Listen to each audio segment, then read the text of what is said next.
Welcome to Bootstrap Businessmen, the podcast focused on developing the entrepreneur within on a shoestring budget. And I am your host, #1 best-selling fitness author, Dale L. Roberts, and I'm joined by my co-host, the Midwest best, Kevin S. Allen. Hey, man, how we doing tonight, Dale? How you feeling? Fantastic, feeling great as usual, of course. All right, man, same here. Hey, I just wanted to throw a little thing in here. Hey, everybody that's listening, please support the show by simply shopping at Amazon.com. We have a link provided in our show notes.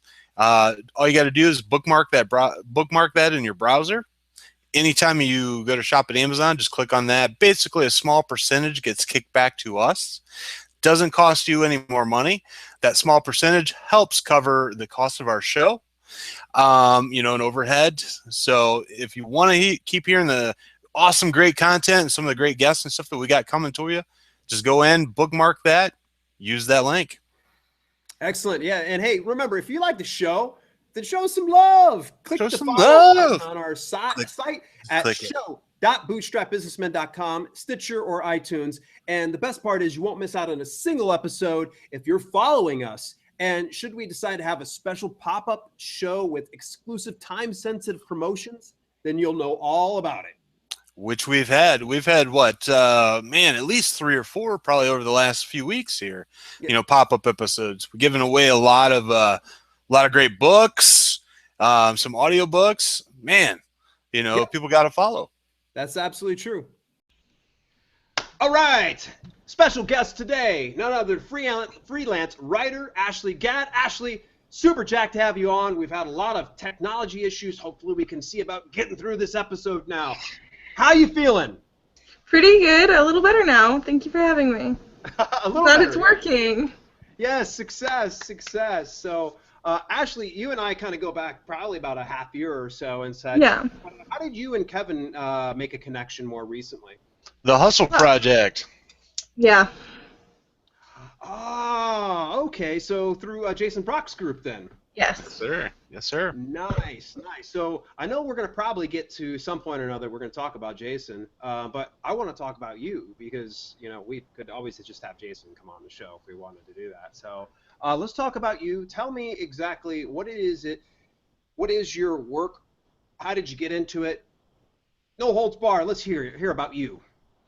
Well, I was actually in pre-law when I started, but for medical I had to stop for a little while. And I needed a way to make money, and I always liked writing, and I thought about getting a BA in writing, so I think I might go back, and I decided to take up freelancing. It was actually Jason who gave me my first break. Oh, really? Yes. And he helped me build a business from there.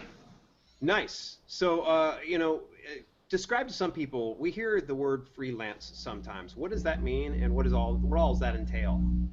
Well, it means that you're going to be self-employed, for one, which is a lot different than working as a tutor, which I worked for before. Mm-hmm. And you have to set up a client list, and you're always submitting proposals when you first started.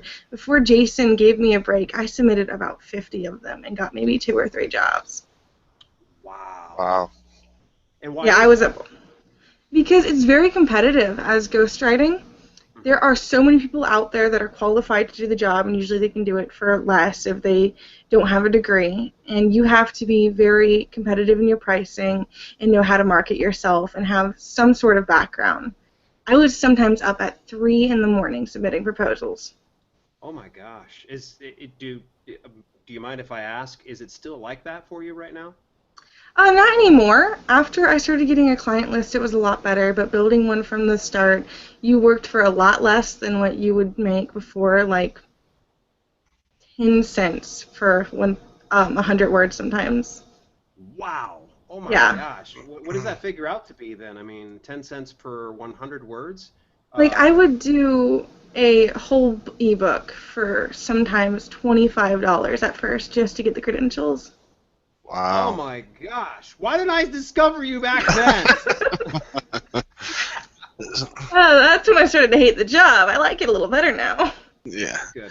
So I have a question with that. I mean, that right there sometimes would deter people.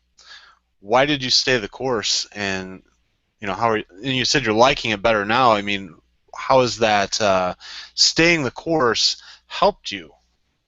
I really wanted financial independence and to be able to grow on a skill that I would be able to market for myself later on. And so I thought that it'd be worth it to build up a portfolio and a profile. And since I couldn't go back to school at the time, I figured it would best put my time into something that I could build into a career later on. Okay. So now, I mean, obviously you're not working for pennies and stuff anymore. You know, you're making this, and this was something. Did you say you were just doing this kind of part-time? Yes, at first. It was just part-time. Okay. And now you're doing it full-time. I mean, how big is your client base now? I have about 50 people that will come and go, but only about 10 of them stay. Okay. And often they will order so many books in a few months period that they'll get backlogged, and I'll have to have a secondary client list so that they can order. And sometimes you still have to put out different proposals out there and try to advertise. So it's still a full-time job, 7 days a week. Yeah, but I mean, does it feel like a job because you're working for yourself? I love it. Okay. I love what I'm doing. I love writing. I love getting out of my comfort zone and finding new topics and learning new things. And I love when a client will work with you to pull out something that they've wanted to do and like make their dream a reality. Nice. Okay. Now, primarily, when you're working with some of these clients, you know, it sounds like you're making just primarily ebooks. Where's the content being put into? Is it just strictly for, you know, something like Amazon or Smashwords, or is somebody making it for, say, a family member or something? Primarily it's Amazon, but I have done a lot with Smashwords, and we have done a few memoirs for family members, but it's not as often. Okay. Do you charge any different when it comes from one ebook to the next? No, I try to keep my pricing competitive because, as I said, I like what I do, and I don't mind having a full schedule. I do enjoy writing and working, and I learn a lot from my clients, and I do enjoy trying to figure out what they want to do with different categories. Okay. What's your most favorite that you like to write? I honestly have to say I love nonfiction. I love herbal remedies, and I like finding out about how to make yourself a healthier, happier person with your life. Nice, nice. Now, when somebody makes, like, say, these nonfiction books, do they put Ashley Gadd's name on it, or do they put somebody else's name on it? That's the downside of being a ghostwriter. You don't get any credit at all. Really? Not even a special thanks? No, I really wish there was. I've gotten a few things out on my own, but I still need to work on that. Marketing is not something I'm good with. And is that, you know, boy, we're transitioning really, really fast from one thing to the next, so forgive me if we bounce back to this particular subject. But do you ever put out some yourself then? I'm starting to work on that now, but I'm having to learn about SEO, and like search engine optimization is something that does baffle me. Luckily, I have a lot of clients that are willing to work with me and try to help me get mine out there as well. Oh, nice. Excellent. So it is something that you're entertaining then? Yes. Excellent. I have to say marketing seems to be a little tougher than writing. It certainly can be. I mean, you know, Kevin, you know, I think you could probably preach to this, man. Oh, as far as the marketing aspect of it? Yeah. Yeah, it can be. I got to be honest with you. Let's back up. Physical marketing is a lot different than online marketing is. But yeah, definitely I understand where you're coming from as far as learning that it's a skill set. What to do, what not to do, how to not really spam, you know, and just kind of dump all of your garbage out there, and really kind of enticing people to want to, you know, come see your stuff. So, I mean, you've got a couple books out. What do you have out? I mean, what categories are they in? I have a few that I'm about to release, and they're in romance and erotica to start with, and I have one going in herbal remedies. Okay. Nice. Now, are they both going to go underneath your name, or are you going to have like a pen name for each? I think I'm going to have a pen name for my fiction, but I'm going to put my nonfiction under my own. Nice. Nice. Excellent. Go for it. Do it. Do it. So, your erotica, is it going to be like werewolves in London, cowboys, You know, I mean, is because I've been reading some really interesting. Crazy stuff. Yeah. It's crazy stuff, let's be honest. Paranormal is certainly one of the biggest ones at the moment, and so is Victorian. I have to say, if I have to pick, Paranormal is a lot easier to write. Really? Interesting. Yeah. Why is Yeah. that? I guess in my age group, there was always that whole vampire obsession. So it was always there. People were always talking about it. So there's a lot of material that people were bouncing back and forth, and we personally read about. So there's a lot to base it on and know what has been done and how to make it a little different. Interesting. Could you mind naming some authors off the top of your head that have been very successful in this particular genre? I have to say that Brent Wakes did a lot of paranormal, but it was romance. I actually did not read a lot of romance until recently. I mostly did just paranormal. Interesting. So you just kind of blended the two together then. Yes. I was not the romantic type of person. That's A-okay. Well, it definitely shows that you have a skill set of writing, because I know that if you were to have me sit down and try to write a paranormal book, or even for that matter paranormal romance, I would probably just sit there and stare at the screen and be like, what exactly qualifies a paranormal romance book? I mean, unfortunately, that's where I'm at a loss. You can sit there, you can get me in front of a fitness book, and I can publish, I can Not pump me. out 1 hour after hour, and I'm just like, yeah. And then they're like, now you've got to put together something where a vampire falls in love with a werewolf, and I'm like, Don't forget dragon shifters. They're a very interesting category. oh my gosh! All right, Ashley, you've opened a can of worms. We gotta hear. Oh God. You gotta dish out. Tell me some of these weird things that you've heard in writing. Come on. Dragon shifter kidnapping. Dragon shifter kidnapping. Yes, dragon shifter kidnapping. They had a little bit of a Stockholm Syndrome thing going on there, but people seem to enjoy it for some reason. Oh my gosh. Now, did you come up with that idea, or was that something that was already out there? It was, the dragon shifter was already out there, and people do like stories with pirates, for example, and Vikings. They would always start with kidnapping the girl.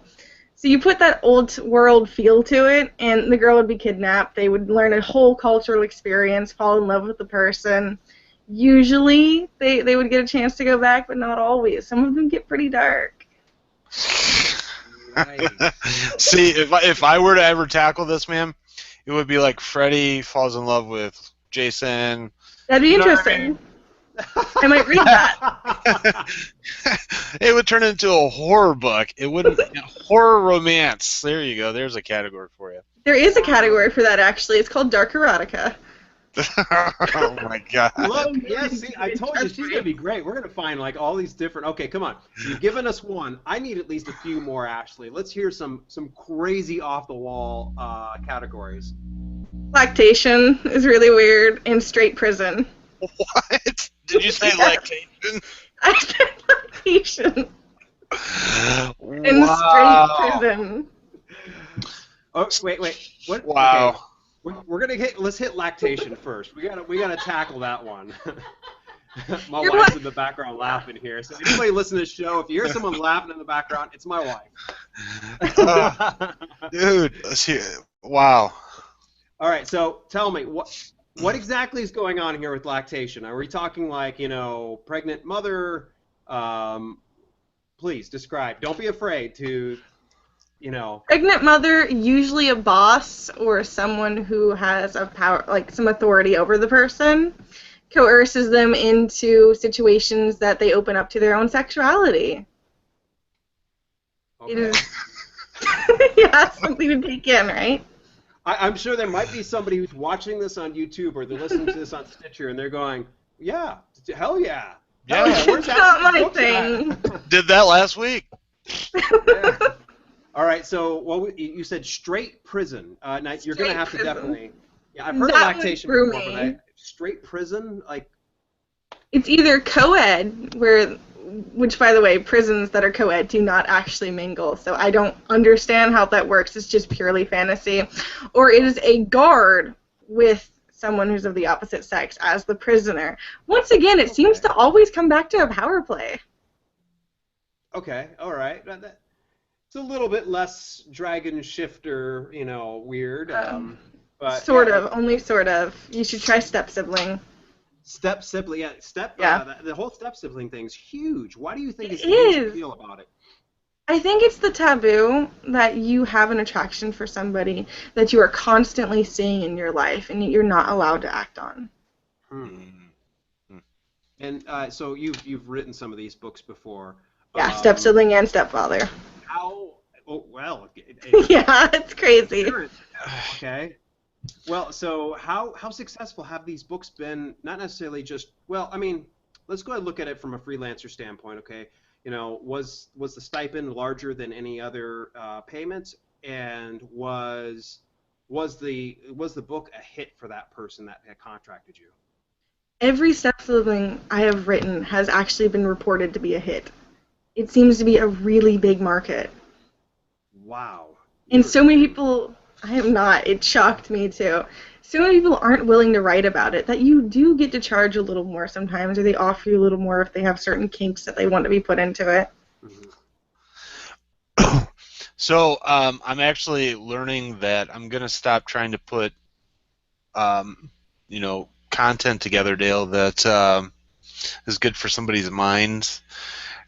And we're going, Freddy Krueger lactating his mom's dragon shifter Weird romance. stuff. Yes, a really interesting blend of things. And of course, I don't know if you've heard recently, Ashley, at all, or you may already know this, that Amazon continually puts out. I think they say like they put out almost like 3 to 4 categories per day or something like that. It's New crazy. categories. Yeah, so it's almost like everybody has a good chance to have some kind of exposure. I'm continually finding new categories that I'm able to put my fitness books and slip them into, and then I I'm getting scared about new erotica categories. Crazy stuff is being asked for. Okay, all right. Yeah, you can't just say that and just leave You it gotta hanging. you gotta put it out there. You gotta tell us. All right, so fill us in. Don't worry, you don't need to out whoever hired you for that. So I won't. Trust me, I think that they might hunt me down if I do. So I Gotcha. won't. Bondage is really popular after the 50 Shades of Grey thing. Everybody is into the billionaire, everybody's into the bondage, and everybody is wanting to find something different. So every dark little fetish that has been on Pornhub or something else, you will find starting to come out and be asked for. And usually the client is really embarrassed about it, but they want the money. So they eventually start talking about it. But you really have to make sure that Amazon doesn't ban it. Mm. You'd be surprised how popular dark erotica is getting. Interesting. Now, question is, why would Amazon ban something like that? They're worried that it will borderline offend too many people. Mm. So, Dragon Shifter, for obvious reasons, things have to be in human form. Mm. And some clients don't know that, and you have to say, I'm sorry, Amazon is not going to allow me to write on that, and I don't really want to. Right, like a bestial element, Yeah. actually. Okay, got you. That makes sense to me. Obviously they're not trying to promote something like that. What's another reason why someone would be banned outside of like say bestiality? They're worried that it will look bad on the company, such as certain dark aspects of bondage are banned. Anything that seems to go from coercion to something a little more forceful, borderline rape, you have to be careful. Ooh. Keywords are incredibly important. So have you ever had to rewrite based on something like that? So for instance, you may have put something in an element into a book that a client said, no, no, no, no, that's not going to be good. I've mostly had to rewrite a description because we usually hammer out what they want in the book beforehand. And if there's any particular kink they're asking for, we'll discuss if Amazon is going to flag it. Okay, excellent. Now, how would Amazon find out? Do they have like an auto vetting process? Obviously, I know exactly the answer, but I definitely want to see if I can get it out of you. Is there an auto vetting process for books, or is it just kind of like a hey, we trust you, and they just wait to see if an Amazon customer reports it?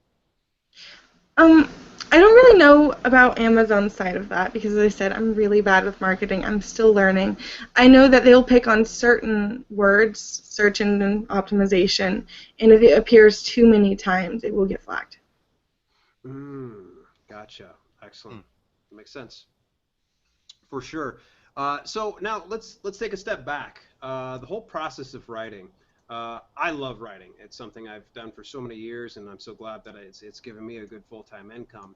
Uh, how do you attack the writing process? Now, obviously, you're very professional about it. You look at it, okay, look, you're given some weird kinks and fetishes and things like that. So not only do you have to have a vivid imagination, but you also have to have a penchant for, sitting down and writing for long hours. So what's the writing process like for you? Start me from point A and take me all the way to Z. Usually I start by talking to my client about what they want, and they'll usually just give me a category. Some will give me a title and subtitle, but that's actually much more rare. And we will start with hammering out the description and seeing where they want to take it, what their limits are, especially if they enter into something like bondage or a romance category that I'm not quite sure about, or nonfiction that I haven't researched before. We'll start talking about nonfiction fees and how to get what they want out. Then, if it's a nonfiction, we'll go to the table of contents to make sure that we are going in the right direction. But as far as fiction goes, usually we hit a milestone. Within 1,000 to 5,000 words, I'll send them something in and then revise on what they wanted. Add certain words that they wanted to get into it, and I'll start to make an outline. Most of the time, the client does not want to see it. For example, for one client, I did a 10-book gay billionaire erotica. Wow, that is a big Yeah. project. That was huge. It lasted for a few months. And because it was a huge project that fed back into itself, there could not be any consistency errors. There could not be any, it was a bet. It was all about a betting system. So who was going to win? There had to be specific rules that I referenced, and I had different sheets up at all times, about 10 different documents. Wow. And I had to keep cross-referencing. Okay. Excellent. Now, when you go through and 10 books, good freaking Lord. How many words are each book? And actually, I probably should break it down to more simple terms, because you and I we talk about how many words are in a particular book. How many pages are in a book? Well, for a fiction book, it's usually for 10,000 words. It's anywhere between 20 to 35 pages. Okay. So each book was a 10,000 word book, except for the first few, which were about 20,000. So I did a couple hundred pages for that story. It was literally a novel then. Yeah, when it was all put together. Interesting. And was it very successful for your client? Were you able to find that out? I found out that it seemed to do well. They had to remarket it. As I said, search engine optimization is incredibly important. But once it was remarketed and the cover was fixed, everything seemed to be fine. Tremendous, tremendous. Now, do you have to handle the cover at all, or the title, subtitle, all that stuff? I do usually handle the title and subtitle, but I do not handle the cover. Honestly, I don't think I have the eye for it, even if I tried. But the title and subtitle, they'll give me keywords, and I'll work it into something that seems to be appealing. And often we'll shoot about 10 different titles before we find one. Tremendous, tremendous. Now, so during the writing process, obviously they're sketching things out. How do you fill in the blanks? Because obviously they've given you either a idea, or they've given you a table of contents, or they've given you some kind of an outline. How do you fill in those blanks? Surprisingly enough, that only happens with nonfiction. Fiction, usually there isn't an outline. Okay. They're asking me to write it, and I will give them the outline to see if they approve it or not. Now, how often do they not approve it? It's usually only if it goes into a darker area than they wanted it to be, or I misunderstood what they wanted into it. So 8 times out of 10, it's approved right off the bat. Sometimes there's minor tweaking, and there's the few times that you have to scrap it completely, and you have wasted your effort. Ew. Now, how long are you having to commit on something like that then? For a series, it can be anywhere from a few weeks to a few months, but an outline will take me, for a small novel, about 1 to 2 hours. Yikes! Wow. Yeah. Now, you gotta break it down for me. I mean, let's see what the inner workings are. I mean, for something like an outline, and for something like specifically fiction, it's taking you 1 hour to 2 hours. What exactly are you doing in the hour to 2 hours? I get the topic that they want, and then I go to Amazon, and I usually go to Kindle Unlimited since that's the program they're enrolling it in, and I'm trying to make sure that whatever I put out is completely different than what's topping at the moment, but does have whatever similar elements that they're wanting to.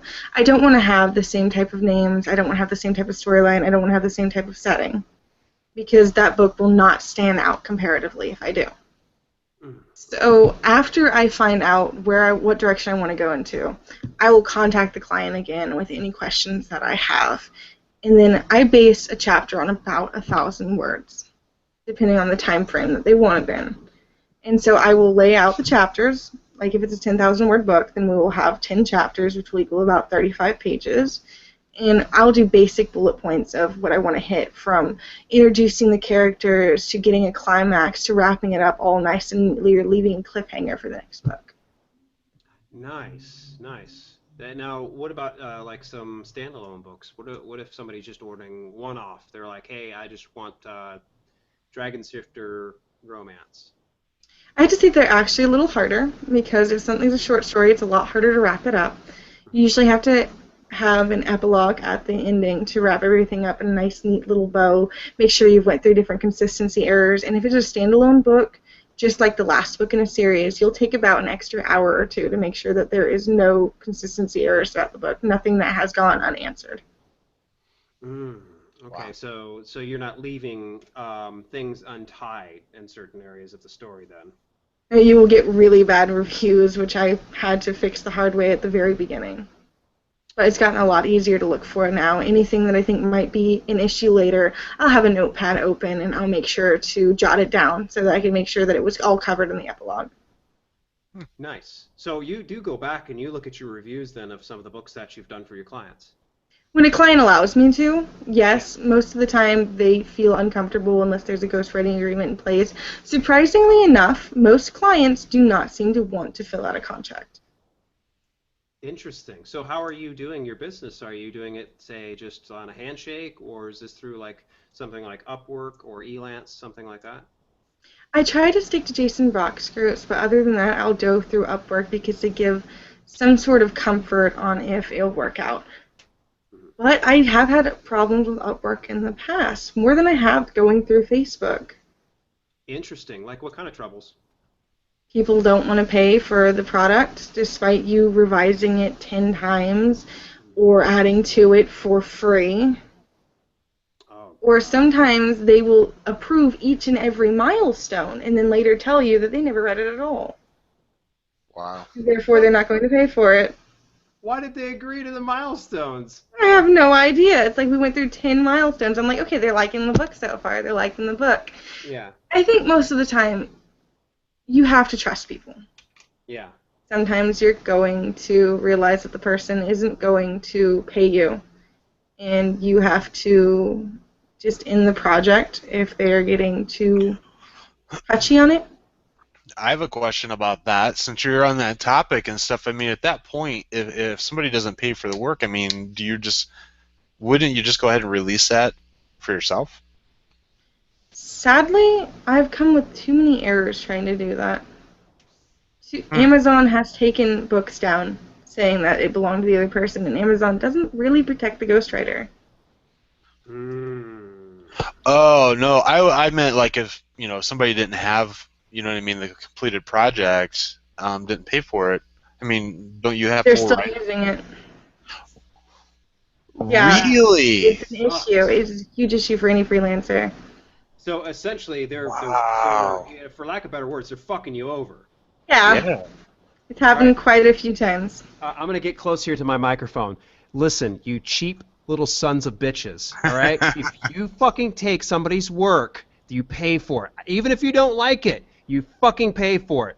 All right. I had to say that for you, Ashley. Thanks. Yeah. And I do free revisions. If you are unhappy, I always make sure that you're happy with the final product that you're going to pay for. Yeah, that's good. And that's really awesome. I think that's really big of you that you go through and you at least make sure that the customer's satisfied. Let me share a little bit of what I experienced. I had, it was on Elance. Okay, I hired a gentleman on there, kind of like what you were doing with freelance writing. it apparently was one of his first things, and I was hiring him to put together just a very basic CrossFit book. Okay, the guy was really super nice. He was actually CrossFit certified, and I was like, awesome, this is great, this is gonna work out perfect. He put the thing together. So I gotta have to explain this, since you understand it, Ashley, and Kevin, you might kind of understand it. When you go to one of these freelance websites, what you do is you put your money up into escrow. So I was looking to hire somebody, and I put, like, say, $50 up, and that person came in and accepted the job. Okay, so Elance held on to the $50 until I approved the work. The gentleman came in, and he understood exactly, and I told him I was very specific. So if you ever hire a freelancer, be very specific. And so the gentleman pumped out the work late. Okay, late. Okay, not a big issue. I told him all the things I found wrong with it and was willing to work with him. And it revised, because there was just so much syntax errors. He wasn't doing any kind of editing. He didn't cite his sources. It's a nonfiction book, so it's important to me that you cite your sources. And that was one of the things I said, hey, you have to cite your sources. And it was coming up plagiarized every single time I was putting it in, because he was taking his content from his manuals. So I said, you got to clear this up. Well, then the line goes dead. Oh. 2 months. 2 months. Yeah, Ashley, I sat here and I waited for 2 fucking months. And I was like, I'm literally just, see how I have no hair on my head? I don't know if you noticed that. I had long hair when it started. Just ask Kevin. When I was growing up, it was long, down past my shoulders. Yeah, yes. As soon as I was through this gig, I was just Fabio lock. So I finally just went ahead and I terminated the gig. He comes back with well, what are you doing? And I'm like, what do you mean? You didn't even answer my last 2 messages. I'm like, gig's over. Keep your book. I keep my money, and that's it. He's like, no, you have to at least pay me for doing the time that I put in. I'm like, no, I don't even want your work, dude. I'm like, here's a suggestion. Here's a win-win. If you feel that your book is worthy enough to sell to somebody, I was like, I'd be happy to direct you towards where you need to put it up in order to sell it. And he wasn't happy with it. He was like, well, give me this much. And I'm like, fuck no, I'm not. No, I don't want it. I can't use it. It's almost like, someone I asked for a tissue. He gave it to me used. And I was like, oh, I don't want to use a used tissue. So in any event, what ends up happening is it got escalated. So this is where I'm probably going to lead to, is I'm going to ask you if anything like this ever happened with you, where it actually got escalated to Elance, and Elance actually put it into what they call arbitration. And yes. Oh boy. So in any event, what ends up happening is, thankfully, I was very professional with how I was handling the whole situation and our talk back and forth, and they found that it was just like, look, dude, you agreed to it, and you were super late, and you didn't follow any of these things, and he's pretty much guaranteed that, he's not touching your work. Done. He keeps his money, you take your stuff. And, ever since, and, peace of love to that guy. Go out there, CrossFit your ass off, but dude, don't write. Don't write. Seriously, there's some people that think that they're like, oh, well, I can write emails, so I can go ahead and write an ebook. So now, before I go into that, let's go ahead and let's back up a little bit. You said arbitration has happened for you before? Yes. How many times has it happened for you, and how do you handle that? Believe it or not, at the beginning when I was charging a lot less is when it happened the most often. It seemed to attract the wrong type of clientele, and so despite the hours I was putting into it, I wasn't getting anything back half the time. There were so many times I wanted to just rage quit and be like, I'm done with this. But I stuck with it anyway. Sadly, these companies do protect the people that are hiring more often than they protect their own writers, even if you're in the right. That sucks. So you write this work, they can escalate it to arbitration, and they still own your work? Half the time. At least half the time, yes. Wow, that's unbelievable, man. There's one time this client got pretty much in my face over email and very verbal over me being 24 hours late for going to the hospital. Don't you dare go to hospitals. Apparently don't go to the hospitals. That's very bad. And I submitted it the day after, and I was writing a blog for him at the time. So it had a live deadline, and I understand, but I was at the emergency room. I could not submit this. And I provided that information, and he was getting very derogatory, and I tried to bring this to arbitration, and it's still cited in his favor because he had spent so much money on the site. That really sucks, and you're saying it's usually these lower hanging fruit, Yes. the cheaper gigs that people are. I guess that just kind of goes to show that it's if somebody's investing that little, then they probably are not quite as the good quality as you're going to expect for the higher paying gigs. Then. Yeah, they're not really looking for quality at all. They're looking for a very quick buck to make. So why are they fighting you on it then? I mean. Because if they pay little, their profits increase. That's just ass. That's really ass. Yeah. So, all right, I'm gonna have to shift this gear, man, because I'm gonna start raging. Flipping tables. Yeah, Contracts, they're tables. important. Yeah, absolutely. So, well, now, okay, so you've done it outside of something like the Upworks or the Elances. How are you doing that? And is it with a contract or is it just kind of a verbal agreement? I always try to get a contract. There is a few times that I make an exception, and there's always a termination clause. Okay. Most people are very honest. If you have them sign a contract and they're willing to sign a contract, then they're willing to stick to that contract. However, if they get really antsy about not wanting to do the contract, I learned the hard way. They're not going to stick to it, even if they do sign it. Wow. That's a good point, though. So I just would not invest your time. It's kind of like a perceived value from the person that's actually hiring you to do the work, which is really weird.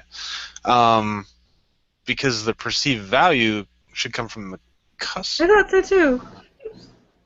You thought you could just trust anybody hiring you, but I learned the hard way. Contracts, there are many ghostwriting agreements out there, and they all have a termination clause, and they're free to use. You fill out, it takes less than 10 minutes. Even an electronic signature will work. HelloSign, I know a lot of people use. It's not that hard to scan it back into your computer and make sure that everything is out there in the open, and make sure that you're happy with the amount of work you're doing for the amount of money you're getting paid for, and they're paying for what they think they will receive, and how they market it later, they were 100% satisfied, will increase the chance of it being successful. Okay. So, how many books a week, this is an honest question, how many books a week do you think that you write? Anywhere from 3 books to 7. Wow. That's true. Some are short, some are very short, and some are very long. And fiction is a lot easier to write because it's fun. It's actually really fun to write. Nonfiction takes a lot more research. That's why there is more fees involved. You have to make sure that everything is completely plagiarism-free, which sometimes common phrases will get flagged. Yeah, it's crazy. Like I've run myself through plage scans before, and like if I include like a common phrase like dime a dozen. Or, Exactly. Yeah, it'll flag that because it'll say that it's featured on this blog or it's featured. It has been flagged. Yeah, exactly. Now, is that something that any freelance writers, or for that matter, anybody hiring freelance writers, needs to be wary of? From my understanding, if it's above a certain percentage, no matter if it's common phrases or not, Amazon will kick it. So as a freelance writer, you do have to learn to avoid common phrases. At the very beginning, when I was writing on Elance, I had a job which I think helped me tremendously. I do not know what they were using it for the life of me, but I would type in, they would have a sentence, and you would type 10 different ways to write that sentence. And it had to pass each time. Interesting. You're going to have to spread. Tell me a little bit more about that. I mean, was it a grammar book, or I guess I'm not understanding? It wasn't a book. It was a website that they linked me to, and they asked me to do this. I knew nothing more. They would not explain. I was getting paid for it. I didn't know what was happening. Wow, tremendous. Well, hey, you got paid for it, right? Yeah, I almost rage quit a few times and threw my computer against a wall, but I got paid for it. Rage quit. It was pretty bad. Oh my god. But it's helped tremendously. Now, you've talked a little bit about doing nonfiction work, and that's, of course, you're right. You're talking right up my alley. So you said you charge more for nonfiction than fiction work. Tell me just a little bit more about that. I'm sorry, I guess I must have missed that. I don't charge much more, but I do charge enough to cover my fees for getting books in the area if I think they're needed, such as $10 to $20 more usually. Which actually I don't think is a lot considering I'm making sure that the quality is up to par. Yeah. I have to make sure that I know enough about the information to actually write it, which I do feel comfortable in the health and fitness niche and recipes and things like that because it was always something I was interested in. But there are times when people will contract you to write a book that you're not sure you fully understand, and you give them this warning, and they still want it. And that's where these fees are incredibly important to reimburse you for at least the books, even if it's not for your time. At that point, you're writing on it because you also want to learn. Excellent. Excellent. Well, so essentially those fees are to cover researching and such and getting Yes. yourself up to par then. Excellent. So you mentioned before you like to write things like, say, herbal and things. What are some other nonfiction niches or categories that you enjoy to write? Gardening. I really like gardening, homesteading, meditation. I like writing about, I'm trying to think of the word, power habits, motivation, finding what you want in life and how to set about getting you happy with yourself and how you can set up your own business. Nice. Typically when you're doing your research, how are you doing your research? What are some sites that you're going to? Do you go to the library? And how much knowledge, set knowledge that you already have, do you apply in the actual publications? Most of the time, I have a good understanding of it before because I said I used to have my own interests. But when I do not know what I'm writing on, I have to sometimes get magazines, order actual books, go to the library, go to Amazon, see if they have anything going on, a blog that is dedicated to what's new. Like, I got a motorcycle contract. I did not want to take this contract. I know nothing about motorcycles. Wow. And how did it go?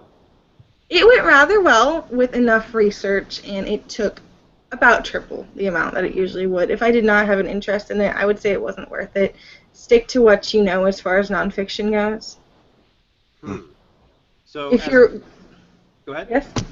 If you're going to expand, make sure you're going to want to do the effort to learn about it so that it is not so hard in the future, that you're going to keep to it, not just a one-time thing.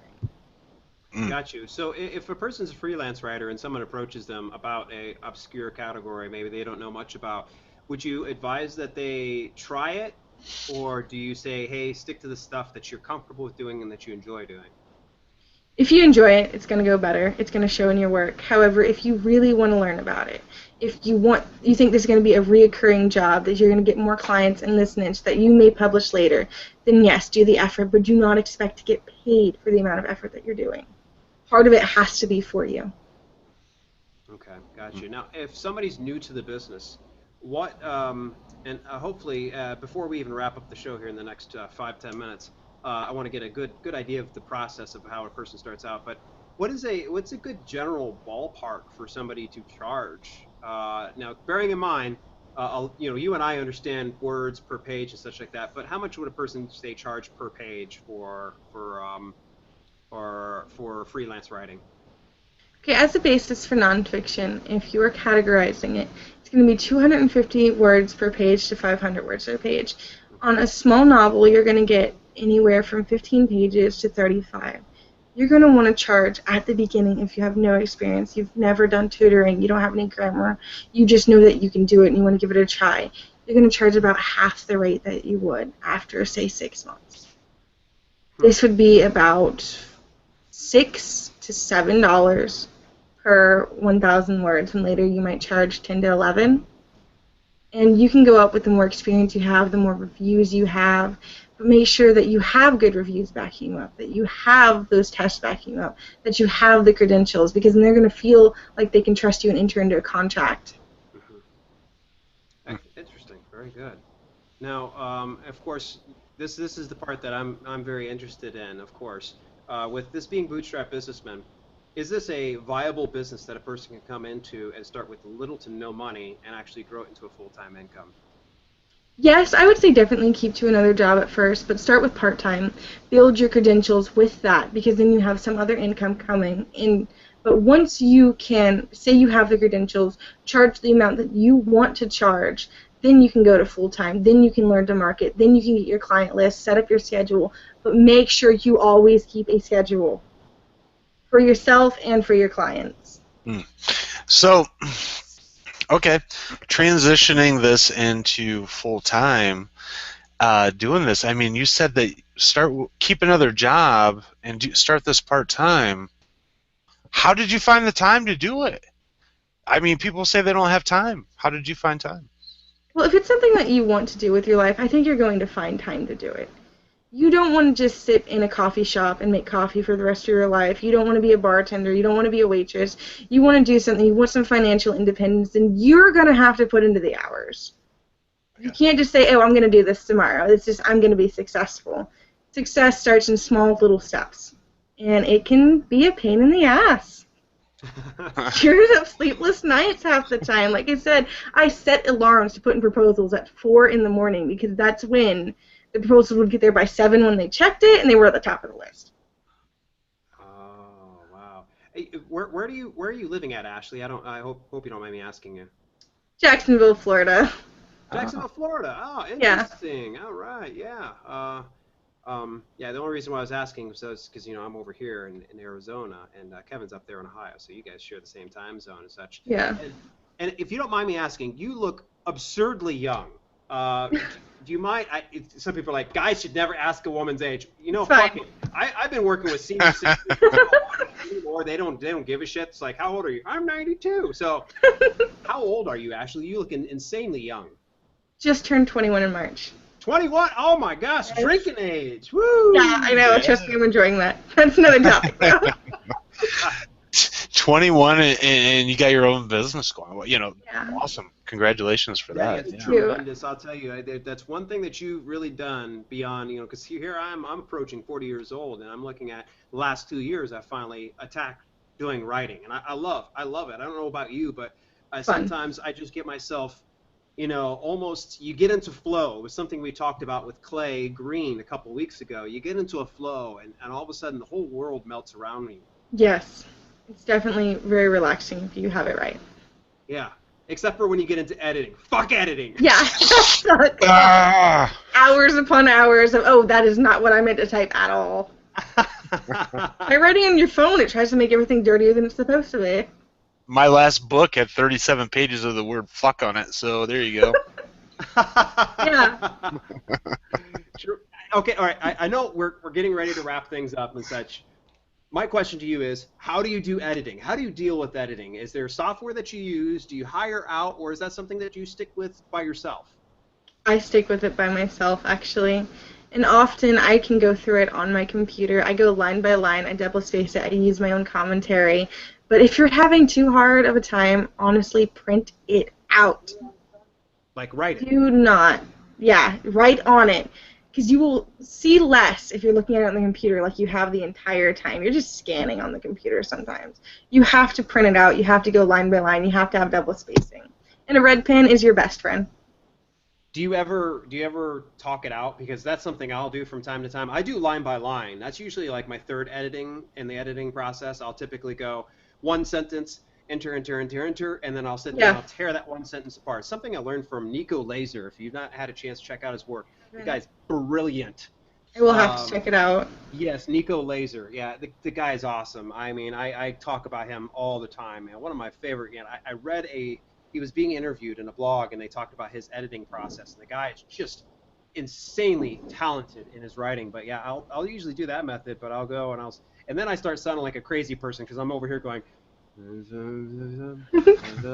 Oh, you can keep it quiet? I can't. I'm apparently very verbal. I was in the tax collector's office writing a lion shifter erotica. That led to some embarrassing conversations. Man, lion shifter. Oh, I see. Thankfully, if I was reading like an instructional, someone will probably go, I'm not doing squats, dude. Seriously, no. No, lion shifter erotica. It's very awkward. Lion shifter erotica. Oh, Yeah. my Lord. Now, see, this just goes to show that most anybody can be able to pick this up, but you and I can both agree that writing is not for everybody. No, you have to want to do it. If you don't have a passion for it, it's just not going to turn out well. And you have to have fun with it. Do you think I'm taking lion shifter erotica seriously all the time? It's like 90% no. Especially when it's not your kink. Right.